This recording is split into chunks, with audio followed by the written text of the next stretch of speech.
I love Hawaii. It's paradise on earth. I've traveled all over the world and nothing beats this place. Though I've been here a few times, this is our first time on the Big Island.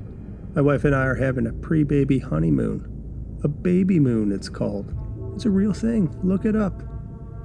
Anyways, we're really looking forward to seeing all the sights, especially the volcano and some of that native Hawaiian culture.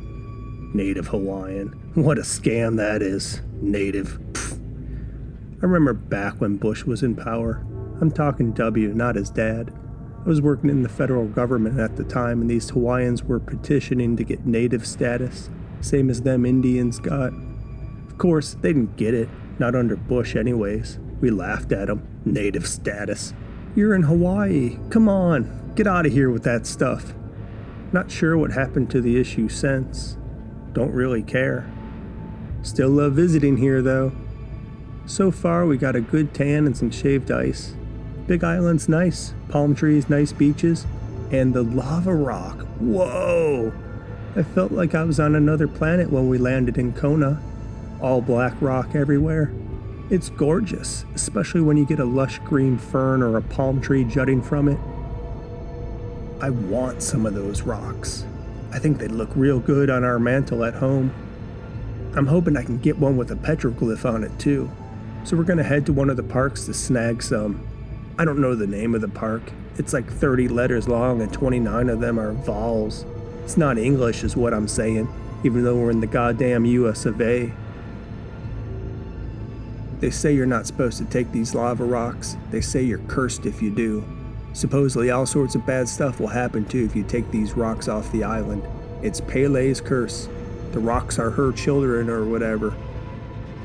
Pele isn't just some soccer player apparently, but she's a Hawaiian goddess. The goddess of the volcanoes and the creator of the island. If you believe that, I got some oceanfront property in Kansas to sell you. I can't believe it. No one's even paying attention to us at this park. The rangers are asleep.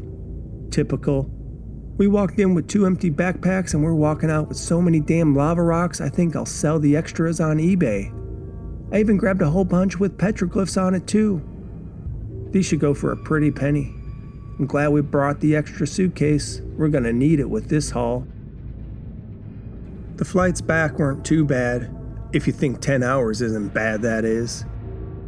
For me, the worst is having to drive an hour and a half back to Doleville, Missouri after we landed at the airport. The other problem is jet lag. Betty's tired enough that she conked right out, but I can't sleep. I'm still on Hawaiian time.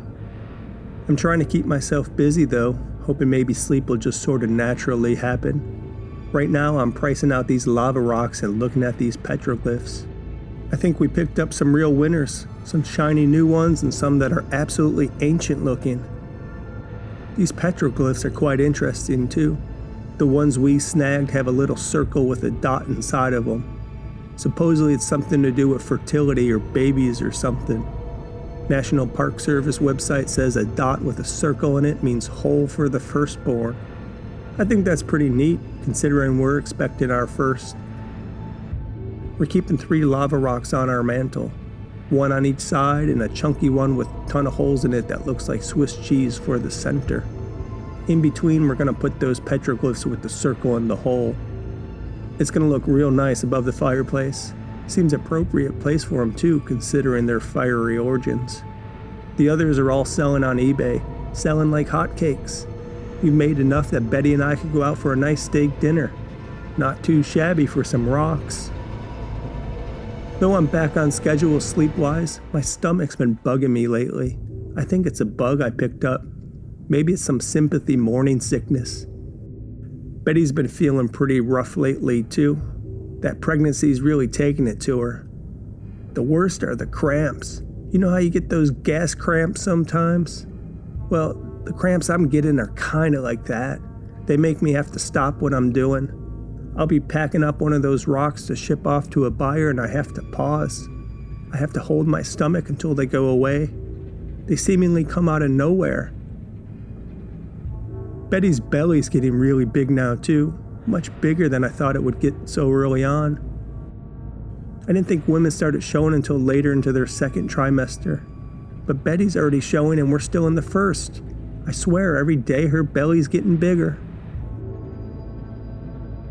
So I thought I had a bug, but if I do, it's not going away. It's been 3 weeks now and I still have those cramps, nausea and vomiting too. Betty as well, she's clutching that porcelain toilet. So if this is sympathy pains or something, I sure wish they would stop. It's really becoming unbearable. Feels like my insides are getting all twisted up like a pretzel.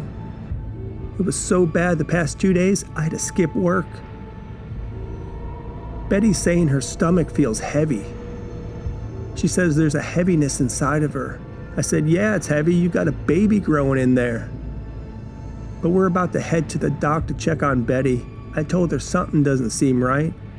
When she woke up today, she was twice as big as yesterday. Said it seems like she's growing too fast. I mean, she looks like she's 9 months pregnant, ready to burst. We're only on month 5 too. I said maybe we got twins in there and the doc didn't pick up on it before. Poor Betty. She could barely move with that belly.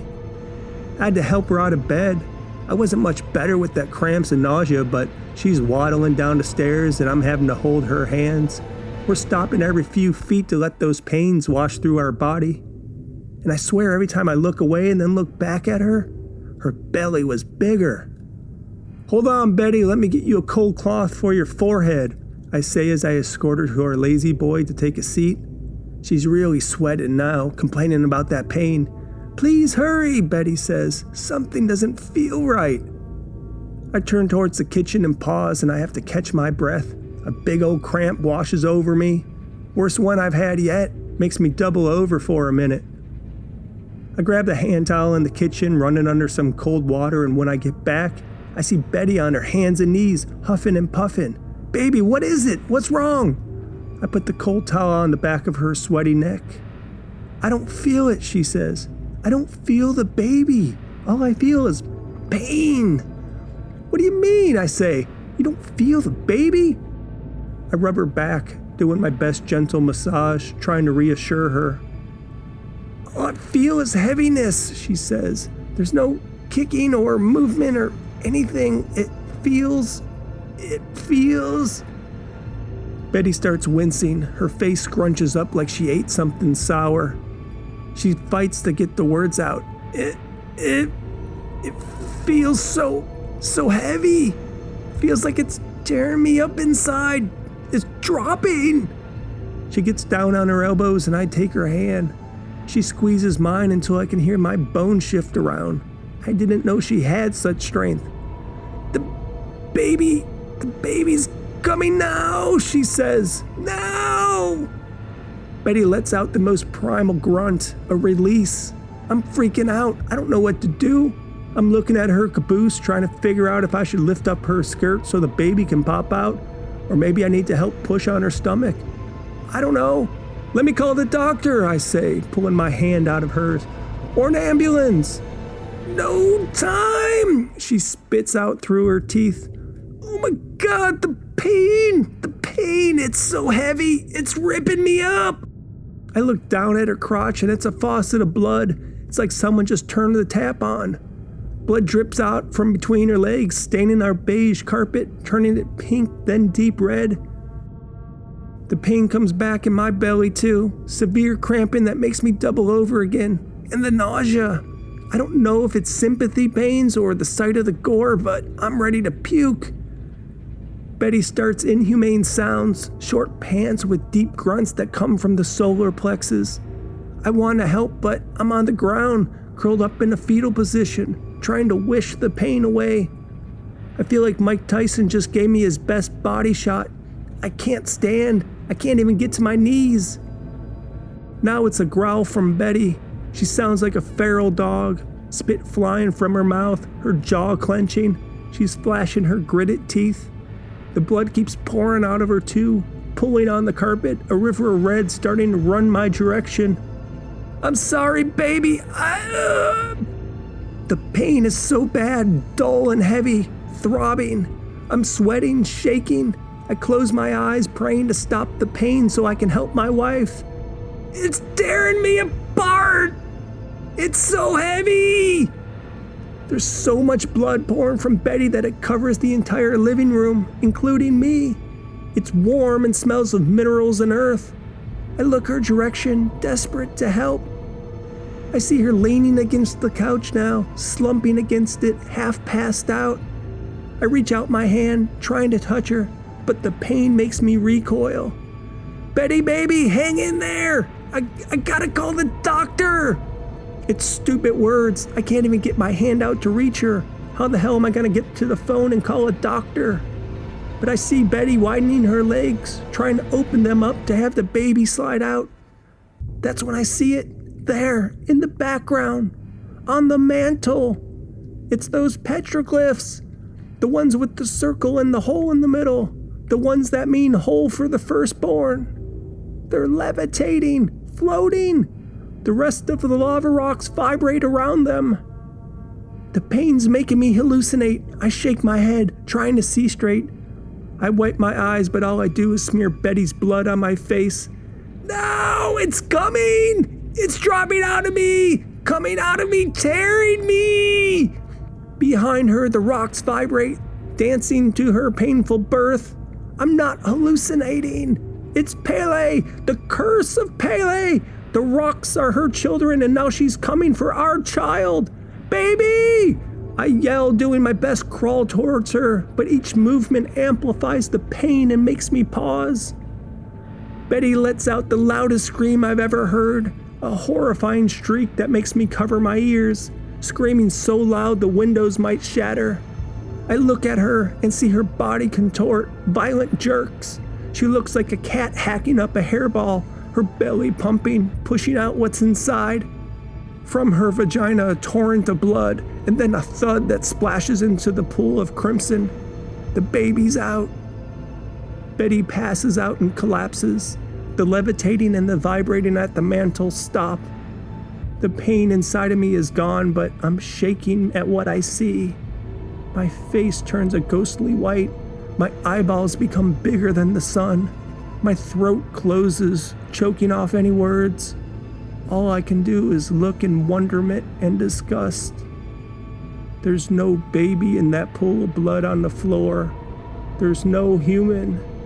It's something black and shiny and inanimate. A lava rock the size of a football. Betty birthed a child for Pele. I look at my wife. She's still passed out. Blood continues streaming from the hole for the firstborn.